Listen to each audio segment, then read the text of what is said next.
नमस्कार, मैं हूं अंकुर और आप देख रहे हैं सत्यहिंदी.com। आइए एक नजर डालते हैं अब तक की सुर्खियों पर।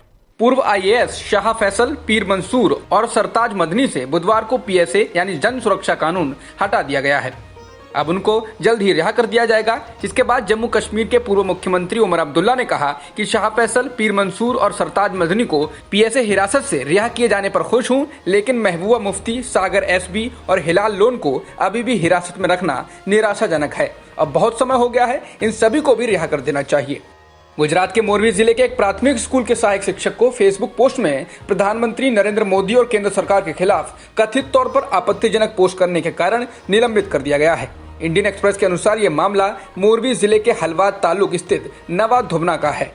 गुजरात स्थित एक रासायनिक कारखाने में जबरदस्त धमाका हुआ, जिसके बाद वहां भयानक आग लग गई। इसमें कम से कम 5 लोगों की मौत हुई है और करीब 50 से ज्यादा कर्मचारी बुरी तरह घायल हो गए हैं। ये आग रासायनिक विस्फोट से लगने के कारण जहरीली है, इसलिए कारखाने के आसपास के गांव के करीब 5000 लोगों को सुरक्षित निकालकर दूसरी जगह पहुंचाया गया है। कोरोना वायरस संकट के बीच आज केंद्रीय कैबिनेट की फिर से बैठक हुई, जिसमें किसान और देश में निवेश को लेकर 6 फैसले किए गए। वहीं कोलकाता पोर्ट का नाम बदलने का भी निर्णय किया गया। देश के ऐतिहासिक बंदरगाह कोलकाता पोर्ट ट्रस्ट का नामकरण श्यामा प्रसाद मुखर्जी के नाम पर करने को कैबिनेट ने मंजूरी दे दी है। किसी याचिका में इंडिया शब्द को हटाकर और देश का नाम भारत करने की मांग की गई थी, उस पर सुनवाई करते हुए सुप्रीम कोर्ट ने कहा है कि अदालत ऐसा नहीं कर सकती है। भारत के मुख्य न्यायाधीश एस ए बोबडे ने बुधवार को कहा कि सुप्रीम कोर्ट ऐसा नहीं कर सकता क्योंकि संविधान में इंडिया को पहले से ही भारत कहा जाता है। हालांकि अदालत ने याचिकाकर्ता को सरकार से इसकी मांग रखने की अनुमति दी है, यानी इसके साथ ही सुप्रीम कोर्ट से यह याचिका खारिज हो गई है। मुंबई में आए तूफान निसर्ग में एक व्यक्ति के मरने की खबर है। इस व्यक्ति के ऊपर तेज हवा के कारण बिजली का खंभा गिर गया, जिसके बाद उसकी मौत हो गई। घटना अलीबाग के गांव की है। इसके अलावा बड़ी संख्या में पेड़ और बिजली के खंभे गिरने की खबर है। बता दें, तूफान मुंबई पहुंचते ही कुछ धीमा हो गया, जिस कारण बड़ा खतरा टल गया। जून महीने में भारत में कोरोना वायरस के मामले और तेजी से आने की आशंका है। चीनी शोधकर्ताओं ने इस बात की भविष्यवाणी की है। उनके अनुसार जून के मध्य तक भारत में हर रोज 15,000 मामले सामने आने लगेंगे।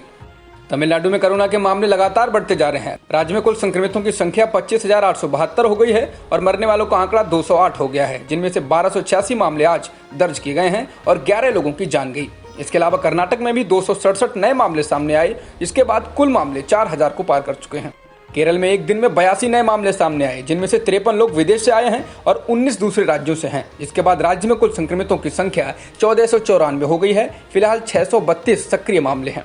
पश्चिम बंगाल के मुख्यमंत्री ममता बनर्जी ने केंद्र से सभी प्रवासी मजदूरों के खाते में 10,000 रुपए डालने की अपील की है। ममता ने कहा कि महामारी के कारण लोग आर्थिक मुसीबत का सामना कर रहे हैं। ऐसे में केंद्र सरकार को एक बार सभी श्रमिकों के खाते में 10,000 रुपए डालने चाहिए। इसमें असंगठित क्षेत्र के मजदूर शामिल हैं। इलाहाबाद हाईकोर्ट की लखनऊ बेंच ने बुधवार को उत्तर प्रदेश में 69,000 सहायक शिक्षकों की भर्ती प्रक्रिया पर अंतरिम रोक लगा दी है। दरअसल याचिकाकर्ताओं ने सहायक शिक्षकों के घोषित रिजल्ट में कुछ प्रश्नों की सत्यता पर सवाल उठाए थे। इस पर सुनवाई करते हुए कोर्ट ने भर्ती प्रक्रिया पर रोक लगा दी है। अगली सुनवाई 12 जुलाई को होगी। जम्मू कश्मीर के पुलवामा में बुधवार को सुरक्षा बलों के साथ मुठभेड़ में 3 आतंकवादी मारे गए। इस मुठभेड़ में सुरक्षा बल का एक जवान जख्मी हो गया है। सेना, राज्य पुलिस और केंद्रीय रिजर्व पुलिस बल के साझा अभियान में जो 3 आतंकवादी मारे गए, वे सभी जैश ए मोहम्मद से जुड़े हुए थे। ये गुट पाकिस्तान में स्थित है। अजहर मसूद उसका नेता है। मसूद वही आतंकवादी है जो कश्मीर की जेल में बंद था और जिसे अटल बिहारी वाजपेयी की सरकार ने काबुल विमान अपहरण कांड में रिहा किया था। केरल में एक गर्भवती हथिनी की मौत हो गई है। कुछ लोगों ने अनानास के अंदर पटाखे भर दिए और ये अनानास उसे खाने के लिए दे दिए थे। हथिनी के मुंह में पटाखे फट गए और कुछ देर बाद उसकी मौत हो गई। उसके पेट में जो बच्चा था वह भी मर गया। बुधवार को सोशल मीडिया पर हथिनी और उसके बच्चे की मौत को लेकर लोगों ने गहरा दुख जताया और पटाखे खिलाने वाले लोगों को जमकर लानतें भेजी। दुनिया में कोरोना वायरस से संक्रमित होने वालों की संख्या 64,11,023 हो गई है, जबकि मरने वालों का आंकड़ा 3,80,000 को पार कर चुका है। 3.5 लाख से ज्यादा लोग ठीक भी हो चुके हैं।